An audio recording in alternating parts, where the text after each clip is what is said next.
الرحمن الرحیم،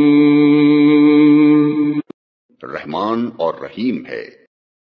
انسان کا خاصہ ہے کہ جب کوئی چیز اس کی نگاہ میں بہت زیادہ ہوتی ہے تو وہ مبالغے کے صیغوں میں اس کو بیان کرتا ہے، اور اگر ایک مبالغے کا لفظ بول کر وہ محسوس کرتا ہے کہ اس شے کی فراوانی کا حق ادا نہیں ہوا تو پھر وہ اسی معنی کا ایک اور لفظ بولتا ہے تاکہ وہ کمی پوری ہو جائے جو اس کے نزدیک مبالغے میں رہ گئی ہے۔ اللہ کی تعریف میں رحمان کا لفظ استعمال کرنے کے بعد پھر رحیم کا اضافہ کرنے میں بھی یہی نقطہ پوشیدہ ہے۔ رحمان عربی زبان میں بڑے مبالغے کا صیغہ ہے، لیکن خدا کی رحمت اور مہربانی اپنی مخلوق پر اتنی زیادہ ہے، اس قدر وسیع ہے، ایسی بے حد و حساب ہے کہ اس کے بیان میں بڑے سے بڑا مبالغے کا لفظ بول کر بھی جی نہیں بھرتا۔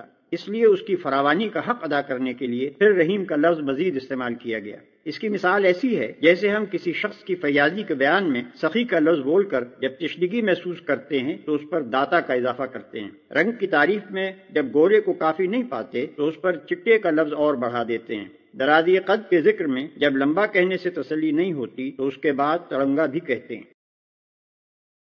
مالک یوم الدین۔ Like, share and subscribe for more videos.